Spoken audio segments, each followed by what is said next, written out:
Good evening, students. Am I audible to everyone? Can you all hear me clearly? Okay, excellent. Okay. तो जैसे last time हमने start किया था work and energy, okay? तो उसमें हमने देखा था काइनेटिक एनर्जी और पोटेंशियल एनर्जी. उसमें हमने डिफरेंसेस नोट डाउन किए थे, right? Yes. So I hope उतना आप सभी को क्लियर है अभी तक. Any difficulty, any doubts, students? Okay, I hope कुछ भी नहीं, right? No doubts. Okay, fine. तो हमने लास्ट टाइम पोटेंशियल एनर्जी देखी थी. हमने पोटेंशियल एनर्जी का एक्सप्रेशन देखा था. ओके, पोटेंशियल एनर्जी के एक्सप्रेशन के बाद हम एग्जाम्पल पे आने वाले थे, राइट? तो अभी हम क्या करने वाले हैं? अभी हम पोटेंशियल एनर्जी का एग्जाम्पल देखने वाले हैं. तो उसके लिए can everyone see my screen, students? Everyone can see my screen? No? Now better? Yes. Okay. तो हमने लास्ट टाइम ये पोटेंशियल एनर्जी का एक एग्जाम्पल देखा था. क्या हुआ है यहाँ पे एग्जाम्पल में? 500 किलोग्राम ऑफ वाटर. अभी आप लोगों ने मेजरमेंट ऑफ वाटर का सुना होगा, राइट? लीटर्स होता है ना? मिलीलीटर्स होता है. ये यहाँ पे लिखा है 500 kilograms of water is stored in overhead tank of 10 meters high building. एक बिल्डिंग है, वहाँ का स्टोरेज टैंक है. ओके, कुछ इस तरह से है. इसके अंदर 500 किलोग्राम ऑफ वाटर है. सो 500 kg ऑफ वाटर में क्या है? ये पूरा स्टोर किया गया है. स्टोर, अभी ये वर्ड्स को थोड़ा सा ध्यान देना है आपको. It is stored in overhead tank of a building of 10 meter high. इसकी हाइट कितनी है बिल्डिंग की? It's 10 metres. ओके, अब हमारे पास 500 किलोग्राम है, हमारे पास 10 मीटर्स है. Calculate the amount of potential energy stored in the water. तो हमें क्या कैलकुलेट करना है? हमें कैलकुलेट करना है how can we check the water level. Yes, I will come to that part. अभी हमें फिलहाल कैलकुलेट करनी है potential energy stored in water. तो सबसे पहले हमें पोटेंशियल एनर्जी का फॉर्मूला पता है. क्या है? mgh. We have this formula called as mgh. ओके, तो यहाँ पे हम क्या करेंगे? h की वैल्यू हमारे पास है, हाइट है 10 मीटर्स. हमारे पास m मास है, मास ऑफ व्हाट? वाटर. हमारे पास मास है 500 किलोग्राम्स. ओके, और हमारे पास जो स्मॉल g है उसकी वैल्यू हम सभी को पता है, राइट? क्या है उसकी वैल्यू? बाय डिफॉल्ट उसकी वैल्यू है 9.8 मीटर पर सेकेंड स्क्वायर. ओके, तो ये स्मॉल जी की वैल्यू हमेशा कांस्टेंट रहेगी. अगर आपको दी भी नहीं रहेगी तो आपको ये वैल्यू याद रखनी है. तो हमारे पास बाय डिफॉल्ट सारी वैल्यूज आ गई है. हमको सिंपली पोटेंशियल एनर्जी के फॉर्मूला में इस सारी वैल्यूज को रिप्लेस करना है और हमें इसे कैलकुलेट करके जो आंसर मिलेगा वो रहेगा 49,000 जूल्स. तो आपकी एनर्जी या आपका वर्क डन जो भी रहेगा, it will always come into joules. Okay, multiplication. Yes, you have to multiply the values. जितना डिडक्ट हो सकता है कट करो, जो नहीं कट हो सकता है उसे मल्टीप्लाई करके आंसर लिख दो. Am I clear with this? Easy to understand? ये तो था सिंपल वाला इक्वेशन. कई बार कैसे होता है, आपको इक्वेशन, आपको आता है क्वेश्चन जिसमें आपको हाइट फाइंड आउट करनी होती है और पोटेंशियल एनर्जी दी हुई होती है, राइट? तो वो केस में आपको ध्यान रखना है कि कौन से वैल्यूज दिए गए हैं. कई बार आपको इक्वेशंस ऐसे भी आएंगे. Yes, I will zoom the screen. Is it visible now? Better? ऐसे चलेगा? Okay, very good. Vinit, very good Vinit. He is replying in chat box. Very nice. So I want everyone active. सभी को active रहना है, आपको reply करना है chat box में, ठीक है? Very good. So यहाँ पे हमें ये values मिल गई, हमारा equation solve हो गया. कई बार ऐसा भी होगा, आपको एक value meters में दी है, एक value grams में दी है, तो आप grams को kilograms में कैसे convert करेंगे? You will multiply by 1000. Okay आपको मीटर के स्केल में मैच करने के लिए आपको ग्राम्स को किलोग्राम में, yes you have to multiply by 1000। Okay so multiply करने के बाद आप स्केल कन्वर्ट करने के बाद फिर आप सॉल्व करेंगे। तो आपको हमेशा ध्यान रखना है कि आपकी यूनिट्स कौन से स्केल में है। और उसके बाद आपको ये भी ध्यान रखना है कि कौन से वैल्यूज गिवन है। 2 बार वर्ड प्रॉब्लम पढ़ो, एक बार जस्ट रीड करो, दूसरी बार वर्ड प्रॉब्लम को ब्रेक करो बीच में से, so आपको वैल्यूज मिल जाएंगे। So this was all about your potential energy. This was an example of your potential energy. अब हम आते हैं नेक्स्ट पार्ट पे। यहाँ पे क्या बताया गया है, Ajay and Atul have been asked to determine the potential energy of a ball of mass m। तो सपोज एक बॉल है, इसकी मास m है, ठीक है, इसकी पोटेंशियल एनर्जी डिफाइन करने के लिए बोला है। What is J? J is called as joule. देखिए जैसे हम मास को कैसे किलोग्राम्स में मेजर करते हैं, वैसे हम एनर्जी और वर्क डन को जूल में मेजर करते हैं। यूनिट है उनका। सो यहाँ पे हम potential energy of a ball is of mass m is kept on a table. यहाँ पे एक टेबल है as shown in the diagram. What answers will they get? Will they be different? Now, what will be different? What do you conclude from this? Okay, हम क्या conclude करेंगे? तो हमने यहाँ पे देखा एक अतुल एक स्टेज के ऊपर खड़ा है या एक रेस्ड प्लेटफॉर्म के ऊपर खड़ा है, अजय उसके नीचे खड़ा है।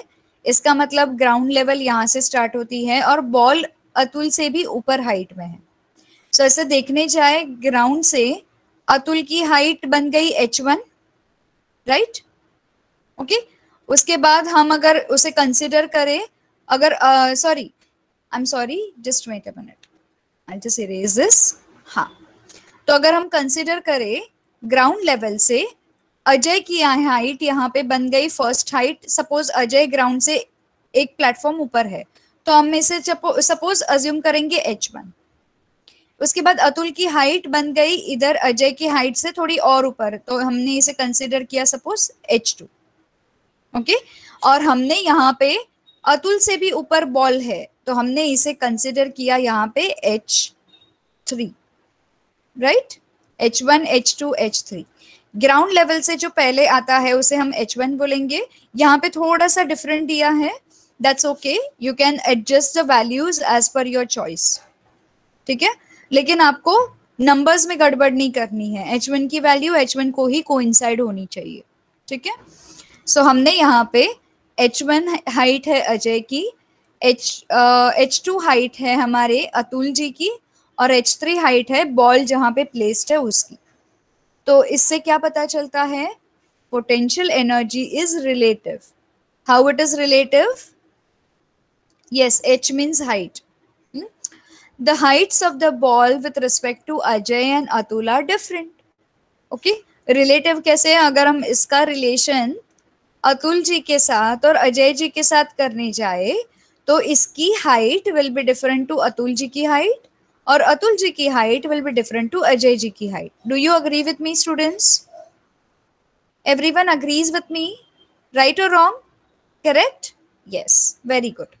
तो हम यहाँ पे जो इक्वेशन देख रहे हैं, तो हमने यहाँ पे क्या देखा है कि सो डिफरेंट पोटेंशियल एनर्जीज या फिर potential energy with respect to them will be different.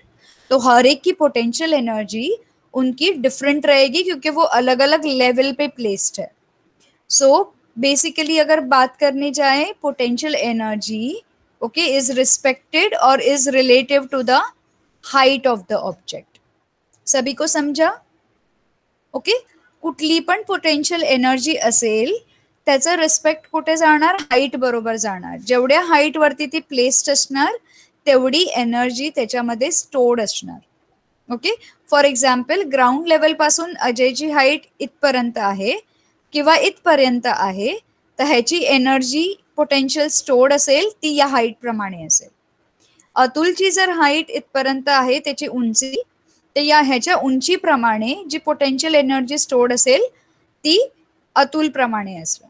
आणि या बॉलची जी पोटेंशियल एनर्जी स्टोर्ड आहे ती ग्राउंड लेवल पासून या हाईट वरती आहे। तर या हाईट वरती जेवढी एनर्जी लागेल ती इकडे स्टोर्ड असेल। याचा अर्थ हा आहे, जर का बॉलने वरून खाली उडी मारली किंवा अतुलने वरून खाली उडी मारली किंवा अजयने बसायचा प्रयत्न केला, तर त्यांच्यामध्ये जे डिफरन्स असणार, जे वरच्या हाईट वरून खाली येण्यासाठी जो टाइम लागेल किंवा जी ग्रॅव्हिटेशनल फोर्स लागेल, ते सर्व डिफरंट असतील. समजलं सगळ्यांना रिलेटिव्हचा अर्थ काय आहे? Okay, clear with everyone? सर्वांना समझला? उनके हाइट पे डिपेंड करता है कि उनकी इनिशियल वेलोसिटी कितनी रहेगी. इनिशियल वेलोसिटी तो 0 ही रहेगी. फाइनल वेलोसिटी कितनी होगी, फाइनली वो नीचे आने के लिए कितना टाइम लेते हैं, और उनके मास पे डिपेंड है, उनका वेट कितना है, उनका मास कितना है. ओके, पोटेंशियल एनर्जी, शायद आप लास्ट लेक्चर में एब्सेंट थे. So potential energy is stored energy in any object. कोई भी ऑब्जेक्ट में जब एनर्जी स्टोर होती है कोई काम करने के लिए, तो हम उसे पोटेंशियल एनर्जी का नाम देते हैं. ठीक है, और उसका ऑपोजिट है मूविंग एनर्जी. ओके, जैसे कि ये यहाँ पे बॉल स्टोर्ड है, ये कोई काम नहीं कर रहा है, तो इसके अंदर एनर्जी स्टोर हो जाएगी. अगर ये बॉल ऊपर से नीचे गिरेगा तो ये पोटेंशियल एनर्जी स्टोर्ड कन्वर्ट हो जाएगी काइनेटिक एनर्जी में. ठीक है, किस में कन्वर्ट होगी? काइनेटिक एनर्जी में. You was present, still you don't know potential energy क्या होती है विशाल? हाँ जी, okay, no problem, it's okay. ठीक है, so this was all about your potential energy. I hope इतना क्लियर है सभी को. Very good. चलो, now let us go to new part, new topic, transformation energy. Transformation of energy के अगर example देखे जाए हम डेली लाइफ में हमारे घर में, तो if you see switches, if you see light आपके घर में, तुमच्या घरामध्ये पंखा आहे, इलेक्ट्रिकल अप्लायन्सेस आहेत. ओके, या सगळे एक्झाम्पल्स आहेत ट्रान्सफॉर्मेशन ऑफ एनर्जीचे. कसं काय ट्रान्सफॉर्मेशन ऑफ एनर्जीचे एक्झाम्पल्स असू शकतात? कोणी चॅट बॉक्समध्ये सांगू शकतं काय ट्रान्सफॉर्म होतं त्याच्यामध्ये? Switch, fan, TV, electrical appliances, geyser, mixer, grinder, हे सगळे कसे रिलेटेड आहेत? Light, electricity. पण ट्रांसफॉर्मेशन काय होतं? लाइट तो हमें मिलती है, राइट? इलेक्ट्रिसिटी चलती है, इलेक्ट्रिसिटी तो फ्लो होती है. सैटेलाइट, ओके, सैटेलाइट, ओके, ठीक है. लेकिन कैसे करते हैं ये ट्रांसफॉर्म एनर्जी को? फॉर एग्जाम्पल हम इलेक्ट्रिसिटी को ले लेते हैं फिलहाल के लिए. By wires, excellent. तो वायर्स में क्या होता है? Yes, from water, okay. But then when I'm talking about transformation of energy, for example, okay, simple example, मैंने स्विच ऑन किया, लाइट चल गई. मैंने स्विच ऑन किया, फैन चल गया. फैन से आपको क्या मिलता है? एयर मिलता है, राइट? यस और नो? यस. फैन से आपको क्या मिलता है? लाइट से आपको क्या मिलता है? जब लाइट ऑन करते हो लाइट एनर्जी मिलती है, राइट? अगर आप बल्ब ऑन करोगे तो आपको लाइट के साथ साथ हीट भी मिलेगी, यस और नो? स्विच ऑन करोगे तो क्या हम बोल सकते हैं हमारी इलेक्ट्रिकल एनर्जी कन्वर्ट हो गई है इनटू हीट एनर्जी? यस और नो? राइट? तो हमारे घर में फ्रॉम सन ऑल्सो, बट वहां पे इलेक्ट्रिकल एनर्जी नहीं है, सन के रेज है. ओके, और हम यहाँ पे बात करने जाने वाले हैं that is about transformation of energy. Okay, तो हमारे पास डिफरेंट फॉर्म्स ऑफ एनर्जीज होते हैं, light energy, heat energy, atomic energy. Okay, बहुत सारी एनर्जीज होती है. सो ये एनर्जी जो होती है जिसे हम चैनलाइज करते हैं, और उस चैनलाइज करने के बाद वो जब कन्वर्ट होती है दूसरे फॉर्म में, तो हम उसको बोलते हैं transformation of energy. Always remember, जब आप एनर्जी को चैनलाइज करोगे वो कन्वर्ट होगी एक फॉर्म से लेके दूसरे फॉर्म में. ठीक है, एनर्जी को आप मशीन के अंदर बना सकते हो? Is it possible to create energy? No. Excellent Vishal, हम एनर्जी को मशीन के अंदर नहीं बना सकते हैं. सो हम एनर्जी को डिस्ट्रॉय कर सकते हैं, खत्म कर सकते हैं हमेशा के लिए. मुझे अगर लाइट एनर्जी को खत्म करना है, कर सकते हैं? No. Very good. So energy can neither be created nor it can be destroyed. Okay, it can be converted from one form to another. ये फ्लो चार्ट आपको ये बताएगा आपकी इलेक्ट्रिकल एनर्जी हीटर के थ्रू हीट एनर्जी में convert होगी। आपकी electrical energy engine या फैन के थ्रू मैकेनिकल एनर्जी में कन्वर्ट होगी। इसका मतलब एनर्जी को हम चॅनलाइज करके कन्वर्ट कर सकते हैं। वेगवेगळ्या भागांमध्ये आपण त्याला कन्वर्ट करू शकतो, बरोबर। आता energy can neither be created not destroyed, energy can be converted from one form to another, हे पण क्लिअर झालं। आता पूर्ण युनिवर्समध्ये जी एनर्जी आहे त्याचं त्याची जी क्वांटिटी आहे ती चेंज होते का? कधी 10 किलो, कधी 5 किलो, कधी 100 किलो असं होईल का? Is it possible to change entire quantity of energy in universe? Yes? No.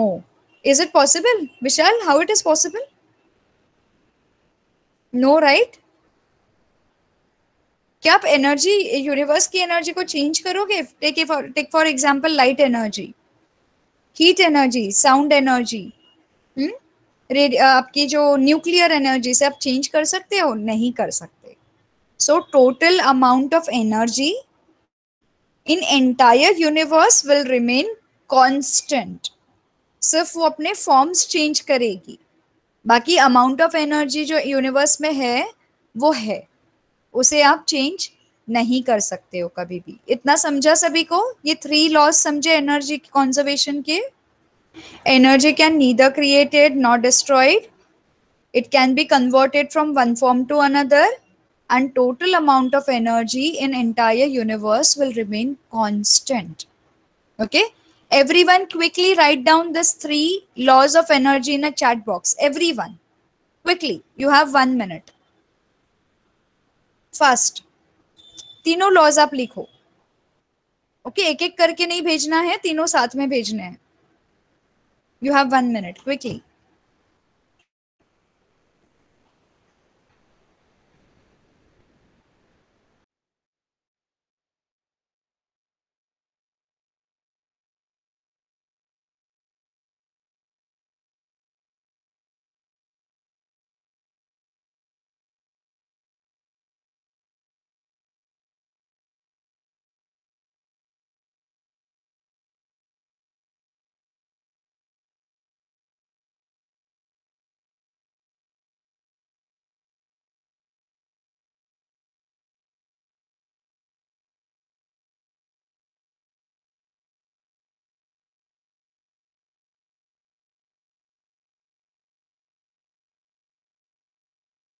Students waiting for your response, फटाफट लिखो तीनों लॉज एनर्जी कंजर्वेशन के जो अभी हमने डिस्कस किए, quickly in chat box.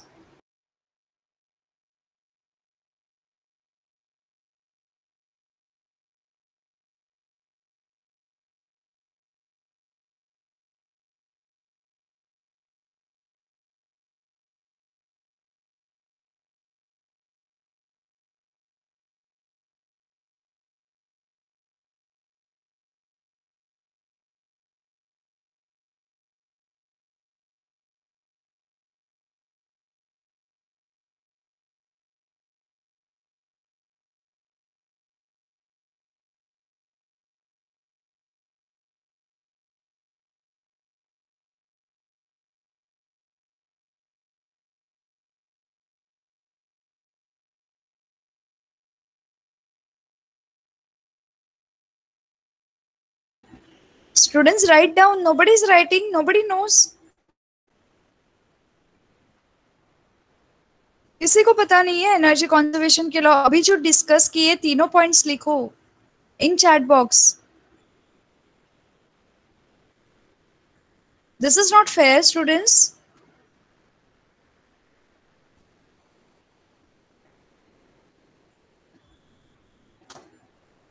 I am waiting for your response. मैं आपके रिस्पॉन्स के लिए वेट कर रही हूँ। 10 पार्टिसिपेंट्स में से एक ने भी चैट बॉक्स में लिखा नहीं है। No, I can not see, I couldn't receive here, मेरे पास से आया नहीं है। आप चैट बॉक्स में लिख के भेजो।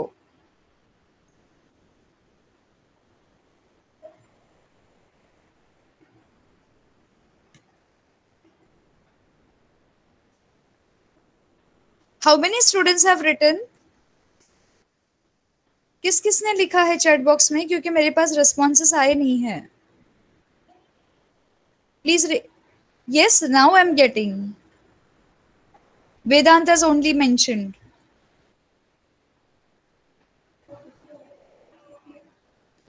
वैष्णवी, आयुष, कादम्बरी, यस आयुष, आयुष का रिस्पॉन्स मिला। प्रार्थना, विनीत, अदर स्टूडेंट्स कहाँ हैं बाकी के?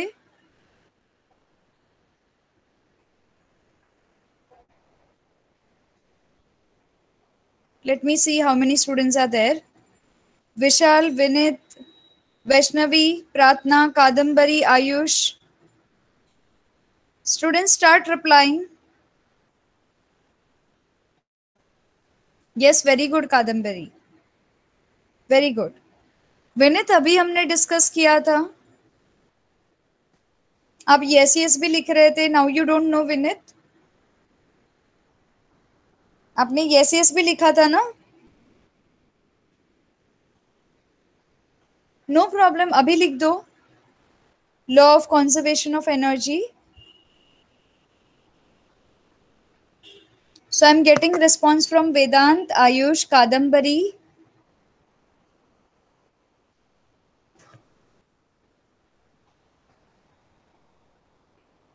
Vishal, waiting for your response quickly.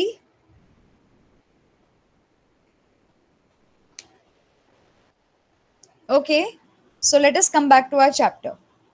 ठीक है, तो अभी हम स्टार्ट करेंगे transformation of energy. So a stretch piece of rubber, अगर आप एक रबर को दोनों साइड से स्ट्रेच करते हो। Yes Vedant, okay great, very good, very good Ayush, very good Kadambari, excellent. So ये स्ट्रेच पीस ऑफ रबर है। Very good Vishal, excellent, very good students. तो हमारे पास एक फास्ट मूविंग कार है।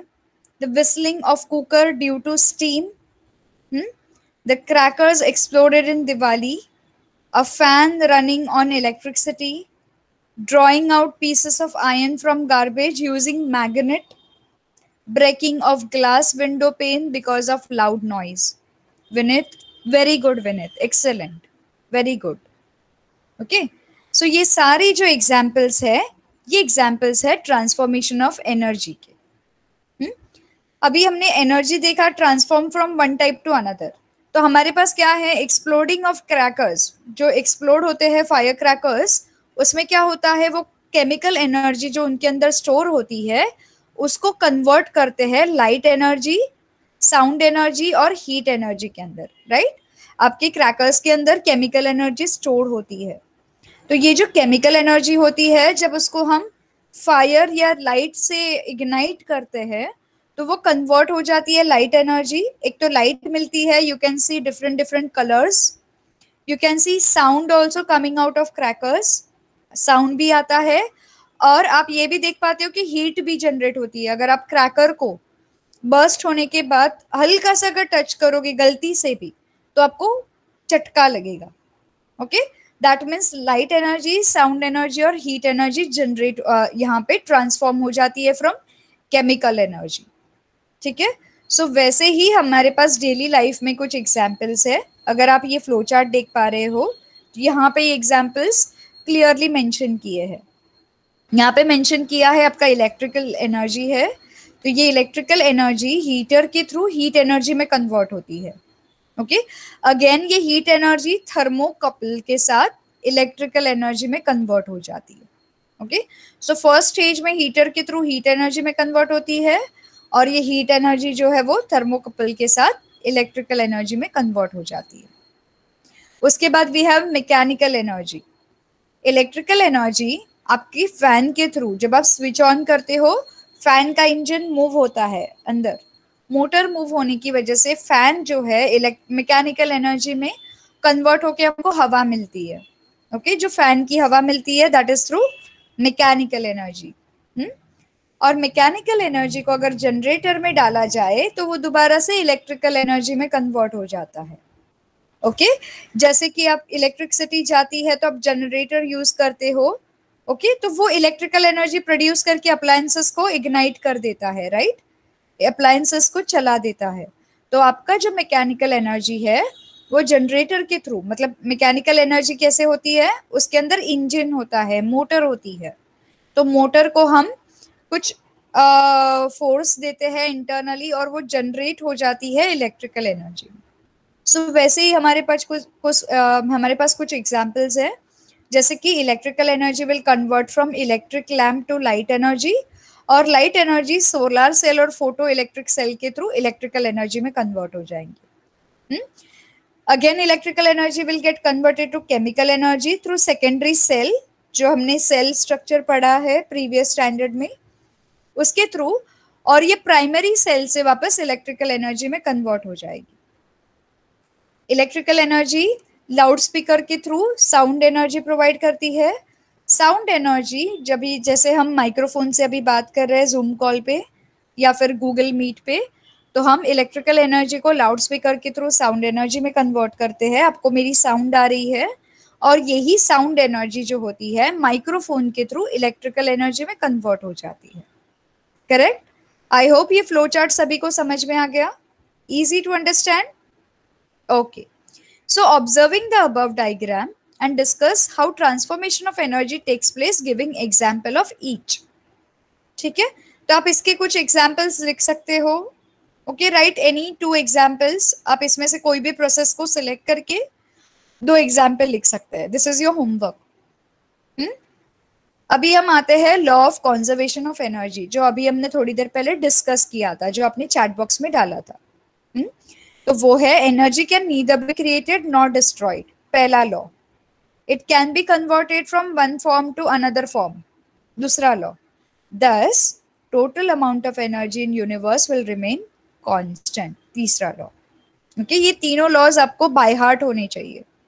ओके सो इसमें आपकी एनर्जी जो है, जेवढी पण एनर्जी ऊर्जा असते ती पूर्ण एनर्जी युनिवर्स मध्ये ब्रह्मांड मध्ये कॉन्स्टंट असते। ओके एका टाइप मधून दुसऱ्या टाइप मध्ये कन्वर्ट होऊ शकते, आणि आपण त्याला चॅनलाइज करून आपण त्याला कन्वर्ट करू शकतो। आपण त्याला बनवू नाही शकत किंवा त्याला नष्ट नाही करू शकत। Yes I will do that Kadambari, I do that.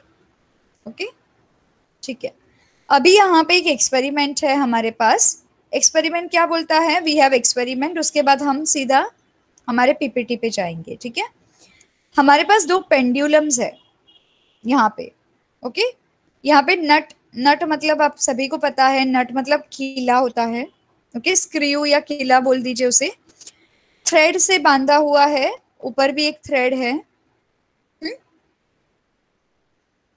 ठीक है, नाउ 2 पेंडुलम्स है ऑफ सेम लेंथ, दोनों की सेम लेंथ है। With the help of thread दोनों को नट से बांधा है, और हमने क्या किया, tie another thread in a horizontal position, और इन दोनों को एक पूरे के पूरे बड़े थ्रेड पे सस्पेंड किया है। Now tie the 2 pendulums to this horizontal thread, हमने यहाँ से एक थ्रेड दूसरा थ्रेड यहाँ पे ये किया, in such a way that they will not hit each other. तो हमने बीच में थोड़ा सा गैप छोड़ के दोनों को एक डिस्टेंस पे हैंग किया है। अब दोनों भी यहाँ पे स्विंग होने चाहिए। ओके दोघांना हवेमध्ये हालता आलं पाहिजे असं तुम्हाला टाय करायचे। Now swing one of the pendulum and observe, एका पेंड्युलमला तुम्ही फोर्स अप्लाय करा आणि त्याला स्विंग करायचा प्रयत्न करा आणि ऑब्झर्व करा। You will see that speed of oscillation of pendulum slowly decreases. Okay आपण काय करणार, जिथपर्यंत आपण फोर्स अप्लाय केला तो फोर्स ह्याच्यामध्ये मर्ज होईपर्यंत फास्ट मूव्ह होणार पेंड्युलम, आणि अल्टिमेटली त्याची स्पीड स्लो होऊन मग थांबून जाईल। Okay second pendulum which was initially stationary begins to swing, आणि जर का फर्स्ट पेंड्युलमला इकडे थ्रेड वरती आपण अटॅच केला आहे, तर अल्टिमेटली ह्याला फोर्स दिला तर थोडा फोर्स ह्याला पण लागेल, आणि ह्याच्यासोबत हा पेंड्युलम पण मूव्ह व्हायला सुरू होणार। ओके. पण जेवढा फास्ट फर्स्ट पेंड्युलम मूव्ह होणार तेवढा फास्ट सेकंड पेंड्युलम मूव्ह होणार का? शक्य आहे दुसऱ्या पेंड्युलमला एवढा फास्ट मूव्ह होण्याची? नाही. Not possible. So this one pendulum will transfer its energy to another one. तो तुमचा फर्स्ट पेंड्युलम आहे तो काय करणार? आपली एनर्जी सेकंड पेंड्युलमला ट्रान्सफर करणार. कसं करणार? इकडे तर अटैच आहे नहीं, यहाँ पे कोई अटैचमेंट नहीं है, तो कैसे ये एनर्जी ट्रांसफर होगी? क्योंकि ये दोनों भी पेंडुलम एक मेन ऑब्जेक्ट्स के साथ सस्पेंडेड है. तो जो फोर्स हम यहाँ पे अप्लाई करेंगे वही फोर्स हल्का सा यहाँ पे भी अप्लाई होगा, हल्का सा, in very minute quantity. Okay. So ये इस तरह से आपके पेंडुलम्स जो है वो मूव होंगे. तो इसे हम बोलते हैं कपल्ड ऑसिलेटर. क्या बोलते हैं इसे हम? Coupled oscillator. कपल्ड मतलब सेम पेंडुलम्स है, सेम डिस्टेंस पे है और दोनों भी सेम हाइट से सस्पेंडेड है. अगर हमने एक को मूव करने की कोशिश की, इसकी स्पीड में थोड़ा बहुत स्पीड का डिफरेंस इधर भी आएगा, दूसरा भी मूव होगा. ये आप घर पे एक्सपेरिमेंट करके देखिए. So it is going to pass on its energy. यहाँ पे एनर्जी ट्रांसफॉर्मेशन होगा और हल्का सा मूवमेंट यहाँ पे भी ऑब्जर्व होगा. सो इसी के हिसाब से we will go to another concept called as free fall. Okay. तो हम ये एनर्जी के कॉन्सेप्ट के साथ नया कॉन्सेप्ट सीखने वाले हैं जिसे हम बोलते हैं फ्री फॉल. फ्री फॉल में क्या है? If we release an object from a height, एक हाइट है वहां से हमने एक ऑब्जेक्ट को रिलीज कर दिया, it will get pulled towards the earth. Okay. वो ऑब्जेक्ट जो आपकी है वो अर्थ के तरफ खींची चली जाएगी, राइट? अभी ये जो ऑब्जेक्ट है अर्थ की ओर खींची चली क्यों जाएगी? Because of earth's gravitational force. Okay. अगर ये ऑब्जेक्ट अर्थ की ओर खींची चली जाती है that is because of earth's gravity. Correct. अगर हम ऊपर से जंप भी करते हैं टेबल से या आप बोलो एक सर्टेन हाइट से, ओके, तो ग्रेविटेशनल फोर्स हमें हमारे ऊपर एक्ट करके हमें जमीन पे खींच लाएगा. ओके. और यहाँ पे अगर ऑब्जेक्ट पे सिर्फ और सिर्फ ग्रेविटेशनल फोर्स एक्ट करता हो तो it is said to be in a free falling stage और फ्री फॉल. उसे हम एग्जैक्टली बोलते हैं फ्री फॉल. ओके. अब मैंने ये दो एग्जाम्पल दिए हैं. पहले मैंने ये बताया, मैंने चलो आपने टेबल से जंप किया नीचे और अब ग्रेविटेशनल पुल की वजह से जमीन पे आए. और दूसरा मैंने एग्जाम्पल दिया अगर आपके ऊपर सिर्फ और सिर्फ ग्रेविटेशनल फोर्स एक्ट करता है तो ही हम उसे फ्री फॉल बोलेंगे. क्या आप बता सकते हो मुझे ये दोनों स्टेटमेंट में क्या डिफरेंस है? दोनों स्टेटमेंट में ग्रेविटी है. मेजर डिफरेंस क्या है, कोई बता सकता है यहाँ पे मुझे? मैंने दोनों स्टेटमेंट को अलग से यूज क्यों किया? पहले मैंने बोला कि आप सिर्फ और सिर्फ जंप कर रहे हो टेबल से नीचे और आप ग्रेविटी की ओर पुल हो रहे हो. सेकंड में मैंने बोला सिर्फ और सिर्फ आपके ऊपर ग्रेविटेशनल पुल एक्ट कर रहा है. दोनों में क्या डिफरेंस है? Anyone students? Give it a try. आपके हिसाब से ट्राई करो.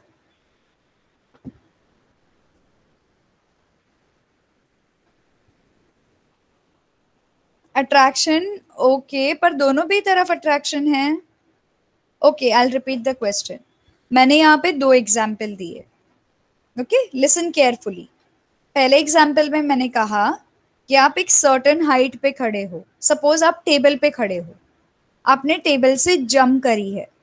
टेबल से जंप करी है तो आप अल्टीमेटली ग्राउंड पे फॉल होंगे, right? In that case you have force of attraction, gravitation. In general जब हम बात करते हैं टेबल से ग्राउंड पे जंप करते हैं because of gravity. Second example पे मैंने बोला अगर आपके ऊपर सिर्फ और सिर्फ ग्रेविटी एक्ट करती है तो ही हम बोलेंगे कि that object is in free fall state. इसका मतलब क्या है? तो पहले एग्जाम्पल में सिर्फ और सिर्फ ग्रेविटी एक्ट नहीं कर रही थी. मैंने सेकेंड एग्जाम्पल में सिर्फ वाला वर्ड एडिशनल यूज क्यों किया?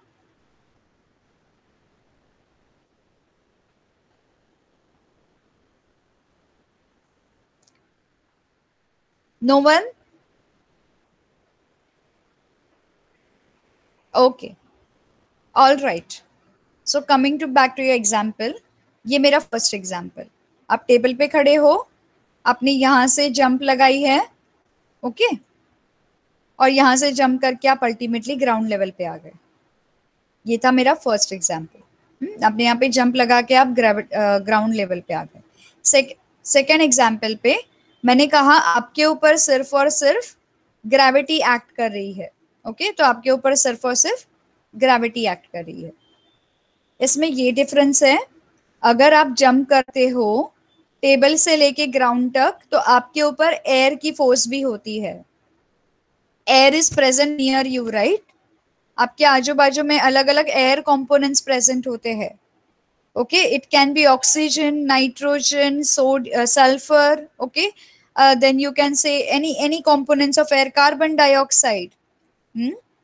And in the second case आपके ऊपर सिर्फ और सिर्फ ग्रेविटी एक्ट कर रही है। इसका मतलब आप वैक्यूम स्टेट में हो और वैक्यूम में कोई एयर प्रेजेंट नहीं होता है। ओके, वैक्यूम की स्टेट में आपके पास कोई एयर प्रेजेंट नहीं होता है, सिर्फ प्रेजेंट होती है वो है ग्रेविटी। ओके, सिर्फ और सिर्फ आपके ऊपर ग्रेविटी प्रेजेंट होती है। जैसे अगर आप स्पेस की बात करो तो स्पेस में सिर्फ ग्रेविटी एक्ट करती है, वहां पे कोई एयर एक्ट नहीं करता है, राइट? तो हम स्पेस को वैक्यूम कंसिडर करते हैं। और अगर आप स्पेस में हो और आप अगर फ्लोट हो रहे हो या आप गिर रहे हो, that is because of the free fall. अगर फ्री फॉल की बात करें तो हम सेकेंड एग्जाम्पल को कंसिडर करेंगे। फ्री फॉल कभी होता है जब किसी भी ऑब्जेक्ट के ऊपर सिर्फ ग्रेविटेशनल फोर्स का इन्फ्लुएंस होता है, तभी हम उस ऑब्जेक्ट को बोलते हैं it is in a free fall state. Okay, अगर फ्री ग्रेविटी के अलावा इसके ऊपर अगर एयर एक्ट करती है, वी विल नॉट से the object is in free fall state. Okay, so for example, अगर आप पिकनिक जाते हो, पार्क्स में जाते हो, एडवेंचर ट्रिप्स पे जाते हो, पता है वहां पे एक स्पोर्ट होता है फ्री फॉल वाला, जहां पे आपको टाई करते हैं वेस्ट पे। ओके, आपको हेलमेट दे देते हैं और आपको पुश कर देते हैं। Okay, you can have a look at some videos, adventure videos. तो आपको है ना एक बड़ी सी वैली के अंदर ऐसे है ना टाई करते हैं एक एक एंड से, और आपको पुश कर देते हैं। तो आप एक एंड से दूसरे एंड तक ऐसे फॉल होते हो, फिर वापस से ऊपर आते हो। So that kind of a state is called as a free fall state. Okay, but that is the name of adventure. Adventure को फ्री फॉल के ऊपर नाम दिया है, हालांकि वहां पे एयर की एक्टिविटी बहुत ज्यादा होती है, एयर प्रेशर होता है, एयर प्रेजेंट होता है, but that is just a name of sport. उसे फ्री फॉल क्यों बोलते हैं? क्योंकि आपके ऊपर तभी ग्रेविटी एक्ट करती है। हम्म, तो वैसे ही यहाँ पे अगर आप साइंटिफिकली फ्री फॉल की बात करेंगे, तो scientifically free fall is a state where where what, सिर्फ और सिर्फ ग्रेविटी का इन्फ्लुएंस रहेगा without presence of air. Okay, is it understood? Gravity, excellent, gravity रहेगी। सो अगर हम अब यहाँ पे एग्जाम्पल देखेंगे, right now will see example quickly.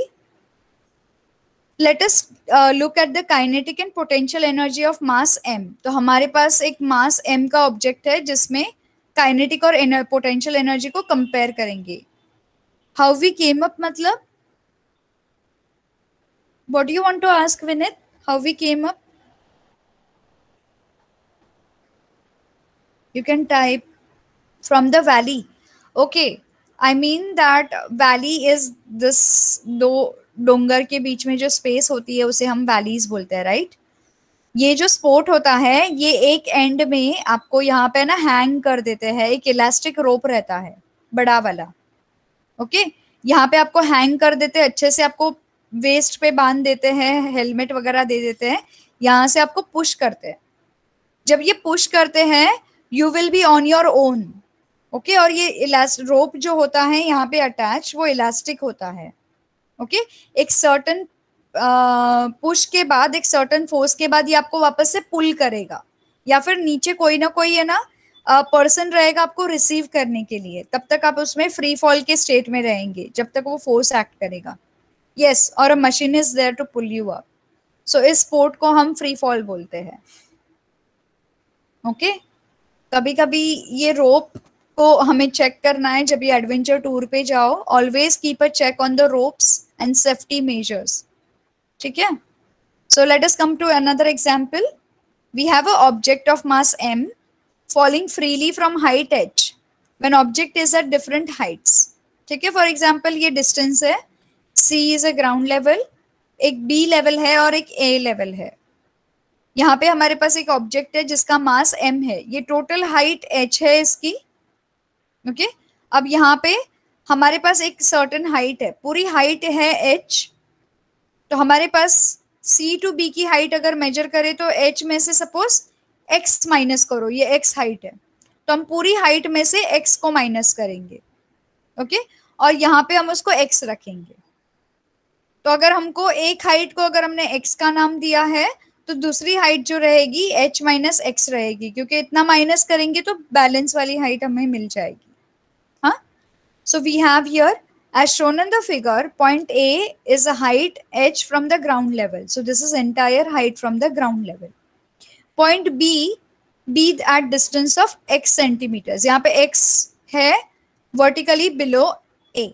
तो A के नीचे B point है जो कि x है, और point C को हम consider करेंगे, पूरे h में से x निकालेंगे तो बैलेंस बचा है वो h minus x मिलेगा, right? ओके, से लेट्स से फॉर एग्जांपल पूरा हाइट h है, आपकी x की वैल्यू 2 है, तो आपको h में से x निकालना है, तो क्या करेंगे आप, h माइनस x करेंगे, यस और नो?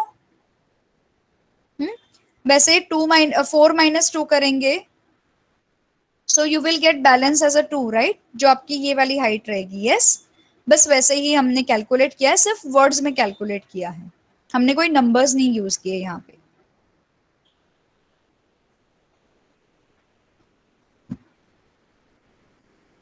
ठीक है, so now we are going to calculate here. Let's calculate the energies of object A, B and C. Object A, Object B और Object C की एनर्जी हर 3 लेवल पे आने के बाद क्या होती है। When object is stationary at A level पे जब स्टेशनरी होता है object, its initial velocity u will be equal to 0. हम सभी को पता है जब ऑब्जेक्ट स्टेशनरी होता है तो उसकी इनिशियल वेलोसिटी 0 हो जाती है। ओके, अब उसके बाद we have, okay, I think ये इक्वेशन हम नेक्स्ट टाइम करेंगे तो चलेगा everyone? We want continuation in this equation, is it okay? I want to continue this equation, थोड़ा बड़ा इक्वेशन है, सो मुझे इसमें कंटिन्यूएशन चाहिए। Is it okay if we do it next time? देखिए इतना बड़ा है, this much. I want to continue this.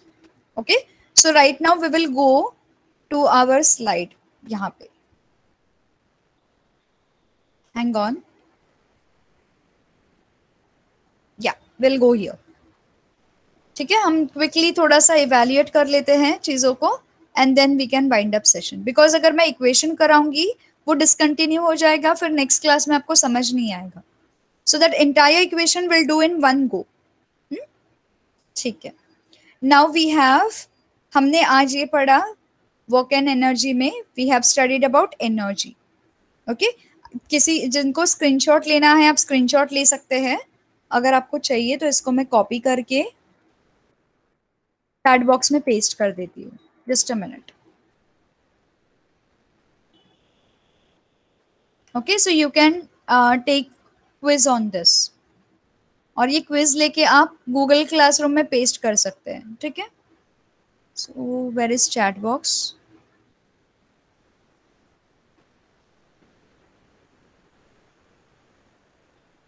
Which option?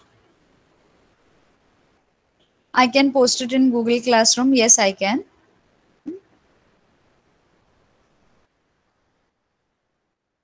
Yeah, you can go through this right now. अभी किसी को भी ओपन नहीं करना ये क्विज, पहले आप सभी को यहाँ पे समझना है। ठीक है, so we have energy. Your energy is classified into 2 types. Energy क्या होता है, यहाँ पे definition है, the capacity of body to perform work is called as energy. The unit of energy in SI system is joule and CGS system is erg. Clear with this? CGS system में erg बोलेंगे, SI system में joule बोलेंगे. Now we have types of energy here. Types of energy में है kinetic energy and we have potential energy. दो energies है. Kinetic energy क्या होती है? The energy which an object has because of its motion is called as kinetic energy. Erg means it's a unit. Erg is unit. ये हमने पहले किया है, ये आपके सर ने पहले किया है स्टार्टिंग ऑफ द चैप्टर में. ओके, सो शंकर सर थे, उन्होंने आपका ये स्टार्टिंग ऑफ द चैप्टर में क्लियर किया है. आप एक बार रेफर कर लो प्रीवियस वीडियोस. अगर नहीं क्लियर किया है, हम नेक्स्ट टाइम इसके अर्ग के बारे में पढ़ेंगे, अर्ग और जूल के बारे में. ओके, ठीक. So we have an object which has because of its motion is called as kinetic energy. तो movement वाला रहेगा वो kinetic energy रहेगा. उसका फॉर्मूला रहेगा kinetic energy is equals to half mv square. Okay, यहाँ पे 1 और mv square मिक्स हो जाएगा क्योंकि यहाँ पे मल्टीप्लीकेशन का साइन है. So we will consider half mv square. Potential energy जो है it is stored in an object because of its specific state or position. ये stored energy है, it's not a working energy. Okay, so we call it as a potential energy. और potential energy का formula क्या है? mgh, mass gravity height. Okay, next energy transformation. तो हमने energy transformation में क्या देखा? यहाँ पे हमने energy transformation में देखा, if you can see this, the energy is getting transformed.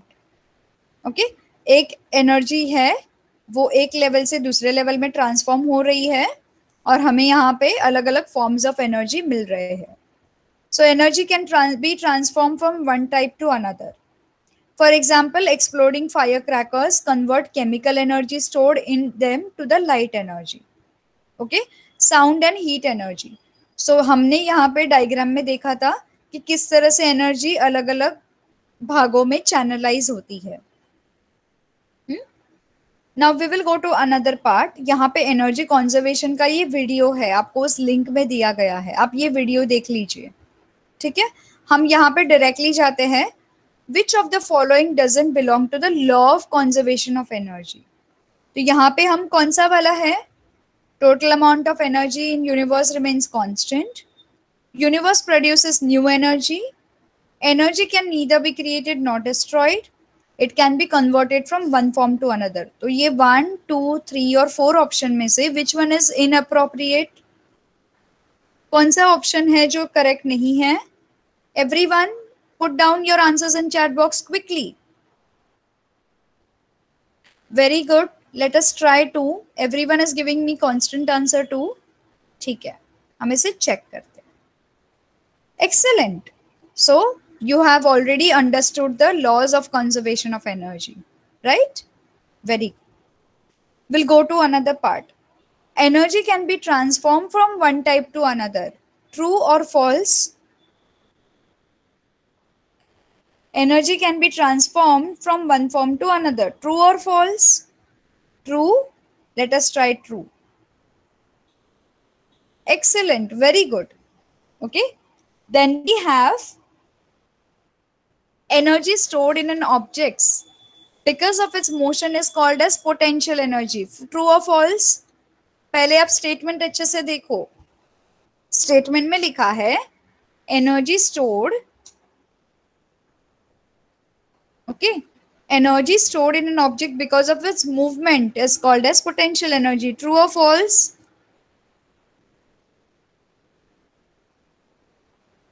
सबका आंसर ट्रू है. Okay, let's try true. Okay, it's false. Understood students? आपने क्वेश्चन ठीक से नहीं पढ़ा. आपका क्वेश्चन था, let us retry. आपका क्वेश्चन था energy stored in an object because of its movement. मैंने यही कहा था. आपको क्वेश्चन ठीक से पढ़ना है. मूवमेंट पोटेंशियल एनर्जी से रिलेटेड है, मूवमेंट तो काइनेटिक एनर्जी से रिलेटेड है, राइट? जो स्टोर्ड है because of its movement. Stored because of its movement.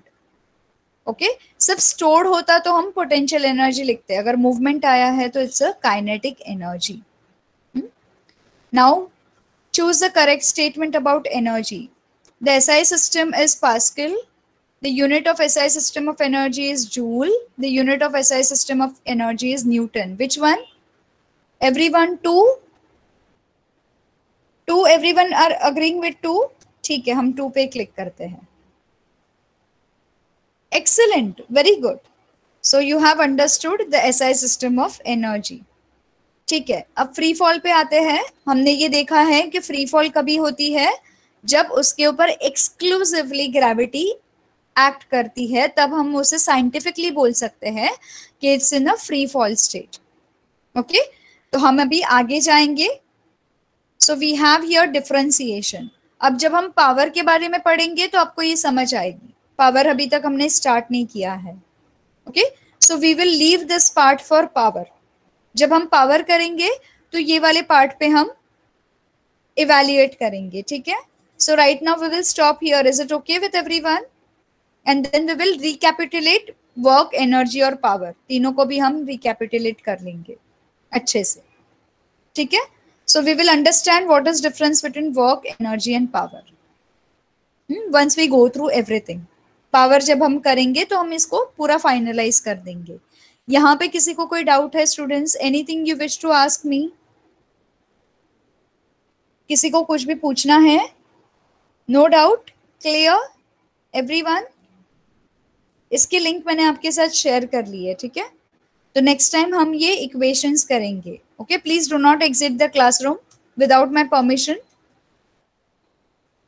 ठीक है, just a minute, I will just quickly इसे फाइनलाइज कर देती हूँ रिवाइज करके. Just a minute students.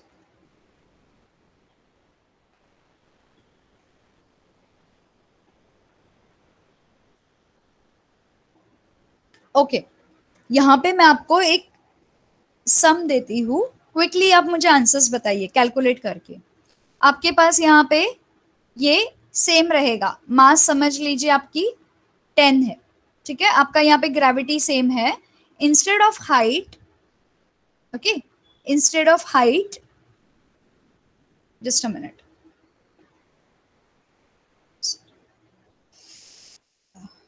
Okay, you have a values of mass is equal to 500 kg.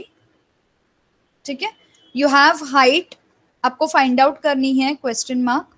ठीक है, आपकी g दिया हुआ है आपको 9.8. ओके, और आपको यहाँ पे पोटेंशियल एनर्जी दी गई है इज इक्वल्स टू से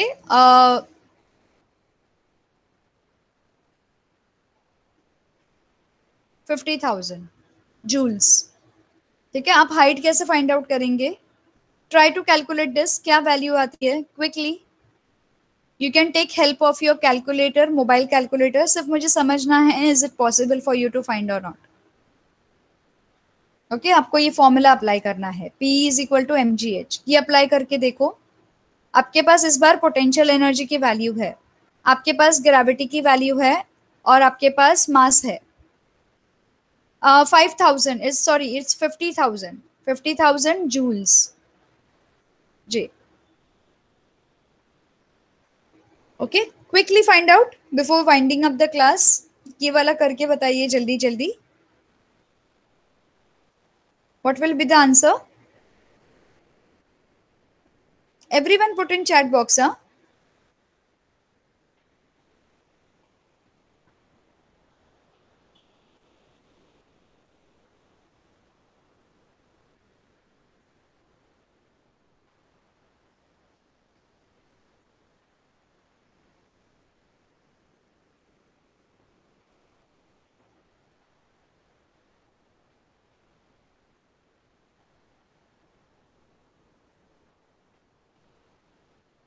एवरीवन.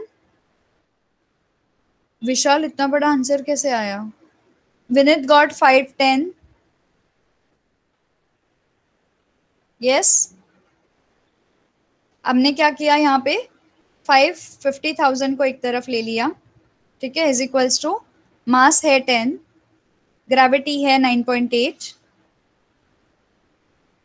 ठीक है, और हमारे पास है सॉरी, मास यहाँ पे हमारे पास है 500, सॉरी, और हमारे पास हाइट को हम एज इट इज रखेंगे और मास है 500। ठीक है, ये हमारे पास है। हमने क्या किया है यहाँ पे, is simple as this. Yes exactly, आपको इस तरफ से उस तरफ लेके जाना है।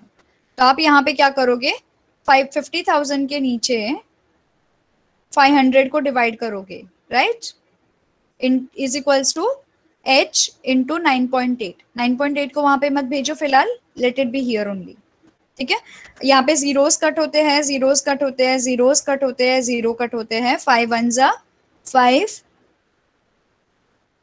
10 जा 50 and one more zero, hundreds. Okay, तो हमारे पास h into 9.8 is equal to 100 है। और भी यहाँ पे कैलकुलेशन सिंप्लीफाई हो सकता है।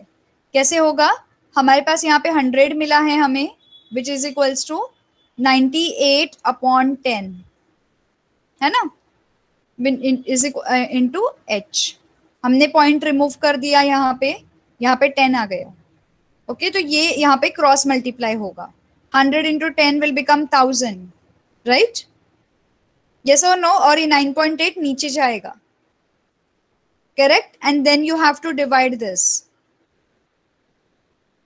Understood everyone? सो इस तरह से आपको पोटेंशियल एनर्जी वाले सम्स आएंगे। आपको यहाँ पे प्लेसेस चेंज करने हैं, इक्वल टू के इस तरफ लेके जाना है। ओके ओके, चलो we will stop here. You can try this sum at your home once again. We shall stop here for now. Bye students, you may leave the classroom. Bye everyone.